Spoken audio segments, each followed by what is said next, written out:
Hello दोस्तों, स्वागत है आप सभी का एक बार फिर से आपके अपने YouTube चैनल। दोस्तों, जैसा कि आपने हमारे पिछले वीडियो में जाना था सीबीआई की पावर के बारे में और रॉ के एजेंट्स के बारे में। आज के वीडियो में मैं आपको बताऊंगी सीबीआई, रॉ और आईबी में क्या डिफरेंस होता है। जी हाँ, इन तीन बड़ी इन्वेस्टिगेशंस के अंदर कितना डिफरेंस होता है, क्या अंतर होता है, इनके बारे में।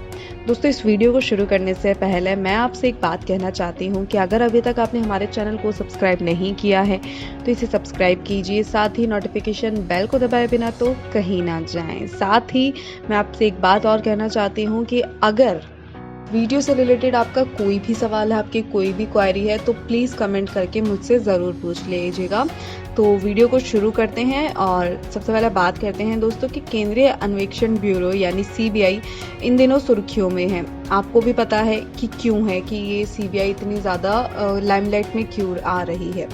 तो चलिए अब अंतर की बात करते हैं। तो दोस्तों, भारत में कई जांच और खुफिया एजेंसीज हैं जिनमें सीबीआई, रॉ और आईबी का नाम शामिल है। इन सभी एजेंसियों का कार्य क्षेत्र अलग अलग होता है। हालांकि सभी का लक्ष्य देश की सेवा करना है, लेकिन सीबीआई की बात करें तो सीबीआई भारत में केंद्र सरकार की एक एजेंसी है जो राष्ट्रीय और अंतर्राष्ट्रीय स्तर पर होने वाले अपराधों जैसे कि हत्या, घोटाले और भ्रष्टाचार के मामलों में राष्ट्रीय हितों से संबंधित अपराधों की भारत सरकार की तरफ से जांच करती है। सीबीआई एजेंसी की स्थापना 1941 में हुई थी और 1963 में केंद्रीय जांच ब्यूरो का इसे नाम दिया गया था, जिसका मुख्यालय नई दिल्ली में स्थित है। दोस्तों, सीबीआई जो है वो आर्थिक अपराधों और भ्रष्टाचार के मामलों से संबंधित है। ये आपराधिक और राष्ट्रीय सुरक्षा से जुड़े कई प्रकार के मामलों की जांच करने के लिए लगाई जाती है। भारत के लिए सीबीआई की इंटरपोल की आधिकारिक इकाई है। सीबीआई मुख्य रूप से एक जांच एजेंसी है। बात करें इंटेलिजेंस ब्यूरो यानी कि आईबी की, तो दोस्तों आईबी इंटेलिजेंस ब्यूरो भी एक खुफिया एजेंसी है। ये देश में आतंकवाद और उग्रवाद की समस्याओं से निपटने के लिए संदिग्ध लोगों के आंदोलन पर नजर रखती है। इंटेलिजेंस ब्यूरो की स्थापना ब्रिटिश उपनिवेशक शासन के दौरान की गई थी। इसका मुख्य काम भारत की आंतरिक सुरक्षा सुनिश्चित करना है। ये एजेंसी उन तत्वों पर कड़ी नजर रखती है जो कि देश को नुकसान पहुंचा सकते हैं।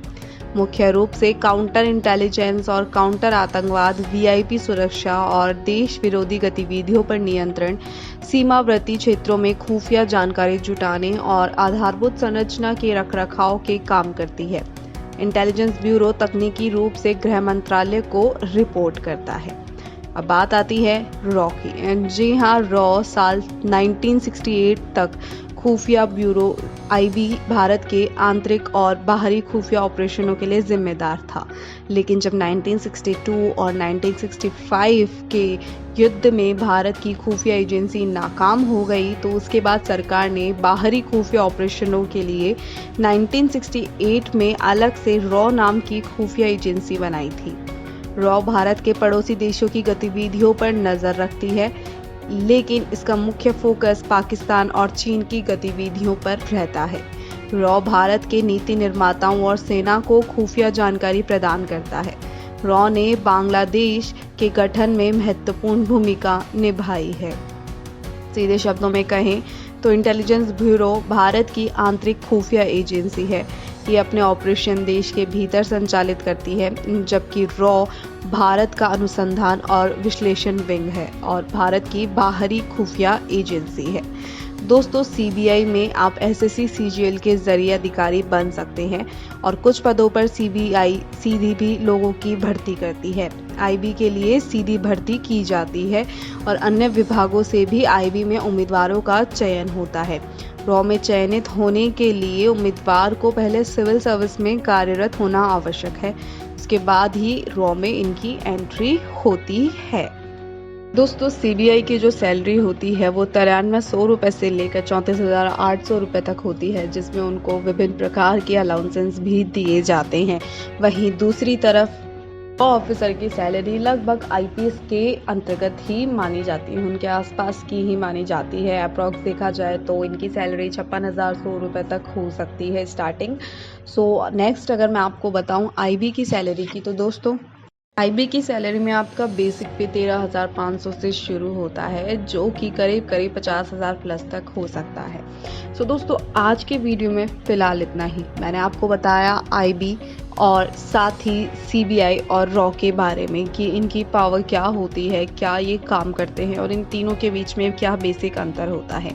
सो आज की वीडियो में फ़िलहाल इतना ही। अगर आपको इस वीडियो से संबंधित कोई भी सवाल अगर आ रहा हो और पूछना चाहते हो तो बिल्कुल हेजिटेट मत कीजिए, मुझे कमेंट कीजिए। हमारी टीम आपके सवालों का जवाब देने के लिए हमेशा तैयार रहती है।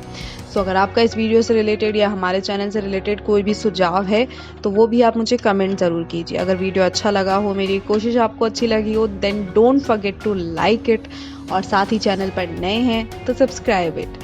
तो मिलती हूँ आपसे अगले वीडियो में। तब तक के लिए चैनल को सब्सक्राइब करें, वीडियो को लाइक करें, शेयर करें। धन्यवाद।